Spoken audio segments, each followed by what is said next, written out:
اعوذ باللہ من الشیطان الرجیم بسم اللہ الرحمن الرحیم رب اشرح لی صدری ویسر لی امری واحلل عقدۃ من لسانی یفقہوا قولی۔ 3 جمادی الاولیٰ اسلامی تاریخ۔ مسجد نبوی کی تعمیر۔ ہجرت کے بعد رسول اللہ صلی اللہ علیہ وسلم نے سب سے پہلے ایک مسجد کی تعمیر فرمائی جس کو آج مسجد نبوی کے نام سے جانا جاتا ہے۔ اس کے لیے وہی جگہ منتخب کی گئی تھی جہاں حضور صلی اللہ علیہ وسلم کی اونٹنی بیٹھی تھی۔ یہ زمین بنو نجار کے 2 یتیم بچوں کی تھی جس کو آپ نے قیمت دے کر خرید لیا تھا۔ اس کی تعمیر میں صحابہ کرام رضی اللہ تعالی عنہم کے ساتھ آپ صلی اللہ علیہ وسلم بھی پتھر اٹھاتے تھے۔ صحابہ کرام جوش میں یہ اشعار پڑھتے تھے اور آپ صلی اللہ علیہ وسلم بھی ان کے ساتھ آواز ملاتے اور پڑھتے: اللہم ان الاجر الاجر الاخرہ فرحم الانصار والمہاجرہ۔ اے اللہ، اصل و اجرت تو آخرت کی اجرت ہے، اے اللہ انصار و مہاجرین پر رحم فرما۔ یہ مسجد اسلام کی سادگی کی سچی تصویر تھی۔ اس مسجد کے 3 دروازے بنائے گئے تھے۔ دروازے کے دونوں پائے پتھر کے اور دیواریں کچی اینٹ اور گارے کی بنائی گئی تھیں۔ ستون کھجور کے تنوں سے اور چھت کھجور کی شاخوں اور پتوں سے تیار کی گئی تھی۔ قبلے کی دیوار سے پچھلے دیوار تک 100 ہاتھ کی لمبائی تھی۔ یہ مسجد صرف نماز ادا کرنے کے لیے ہی نہیں بلکہ اسلامی تعلیم کے لیے ایک درس گاہ اور دعوت و تبلیغ اور دنیا کے سارے مسائل کو حل کرنے کے لیے ایک مرکز بھی تھی۔ اس کے امام اللہ کے نبی صلی اللہ علیہ وسلم اور اس کے نمازی صحابہ اکرام رضوان اللہ علیہم اجمعین جیسی مقدس ہستیاں تھیں۔ اللہ کی قدرت گولر کا پھل۔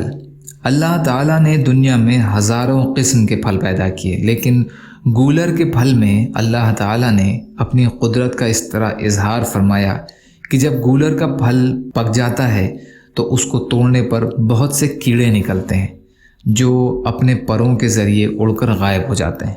آخر اس گولر کے پھل میں یہ اڑنے والے کیڑے کہاں سے آ گئے جبکہ اس میں داخل ہونے کا کوئی راستہ بھی نہیں؟ یقیناً اللہ ہی نے اپنی قدرت سے گولر کے پھل میں چیٹی نما کیڑے پیدا فرمائے ہیں۔ ایک فرض کے بارے میں، شوہر کے بھائیوں سے پردہ کرنا۔ رسول کریم صلی اللہ علیہ وسلم نے فرمایا: نامحرم عورتوں کے پاس آنے جانے سے بچو۔ ایک انصاری صحابی رضی اللہ عنہ نے عرض کیا: دیور کے بارے میں آپ کیا فرماتے ہیں؟ تو آپ صلی اللہ علیہ وسلم نے فرمایا: دیور تو تمہارے لیے موت ہے، یعنی شوہر کے بھائیوں سے پردے کا بہت ہی زیادہ اہتمام کرنا چاہیے۔ یہ حدیث بخاری کی ہے۔ عقبہ بن عامر رضی اللہ تعالی عنہ روایت کرتے ہیں۔ ایک سنت کے بارے میں، عشاء کے بعد 2 رکعت نماز پڑھنا۔ حضرت عبداللہ بن عمر رضی اللہ تعالی عنہ بیان فرماتے ہیں کہ میں نے رسول اللہ صلی اللہ علیہ وسلم کے ساتھ عشاء کی فرض نماز کے بعد 2 رکعت سنت پڑھی ہے۔ بخاری کی روایت ہے۔ فائدہ: عشاء کی نماز کے بعد وتر سے پہلے 2 رکعت نماز پڑھنا یہ سنت موقدہ ہے۔ ایک اہم عمل کی فضیلت، انصاف کرنا۔ رسول اللہ صلی اللہ علیہ وسلم نے فرمایا: تھوڑی دیر کا انصاف 60 سال کی شب بیداری اور روزہ رکھنے کی عبادت سے بہتر ہے۔ اے ابو ہریرہ، کسی معاملے میں تھوڑی سی دیر کا ظلم اللہ کے نزدیک 60 سال کی نافرمانی سے زیادہ سخت اور بڑا گناہ ہے۔ ترغیب و ترہیب، ابو ہریرہ رضی اللہ تعالی عنہ روایت کرتے ہیں۔ ایک گناہ کے بارے میں، چاندی کے برتن میں پینا۔ رسول اللہ صلی اللہ علیہ وسلم نے فرمایا: جو چاندی کے برتن میں پانی وغیرہ پیتا ہے وہ اپنے پیٹ میں جہنم کی آگ بھر رہے ہیں، اپنے پیٹ میں جہنم کی آگ بھر رہے ہیں۔ بخاری کی روایت ہے۔ ام سلمہ رضی اللہ تعالی عنہا روایت کرتی ہیں۔ دنیا کے بارے میں، 2 چیزوں کی خواہش۔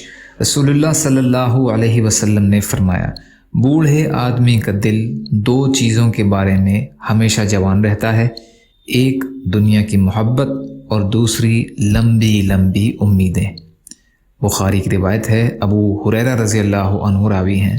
طب نبوی سے علاج، بیماریوں کا علاج۔ حضرت انس رضی اللہ تعالی عنہ کے پاس 2 شخص آئے، جن میں سے ایک نے کہا اے ابو حمزہ، یہ انس رضی اللہ عنہ کی کنیت ہے، مجھے تکلیف ہے، یعنی میں بیمار ہوں۔ تو حضرت انس رضی اللہ عنہ نے فرمایا کیا میں تم کو اس دعا سے دم نہ کر دوں جس سے رسول اللہ صلی اللہ علیہ وسلم دم کیا کرتے تھے؟ اس نے کہا جی ہاں ضرور۔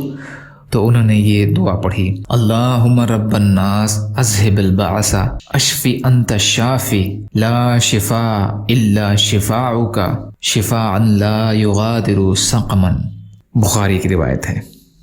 قرآن کی نصیحت۔ قرآن میں اللہ تعالیٰ فرماتا ہے اللہ تعالیٰ کے ساتھ کسی کو شریک نہ کرو، ماں باپ کے ساتھ اچھا سلوک کرو، اور تنگ دستی کے خوف سے اپنی اولاد کو قتل نہ کرو، ہم تم کو بھی رزق دیتے ہیں اور ان کو بھی، کھلے اور چھپے بے حیائی کے کاموں کے قریب نہ جاؤ۔ سورہ انعام کی آیت کا ترجمہ ہے۔ یا اللہ ہم سب کو کہنے سننے سے زیادہ عمل کی توفیق عطا فرما۔ یا اللہ جو مظلوم ہیں، پریشان حال ہیں، بیمار ہیں، قرض میں ہیں، بے روزگار ہیں، محتاج ہیں، ان کی مدد فرما۔ یا اللہ جو مانگا وہ بھی عطا کر دیجئے، جو بھول گئے ہوں اپنے فضل کرم سے عطا فرمائیے برحمتک یا ارحم الراحمین۔ لا الہ الا اللہ محمد رسول اللہ۔ السلام علیکم۔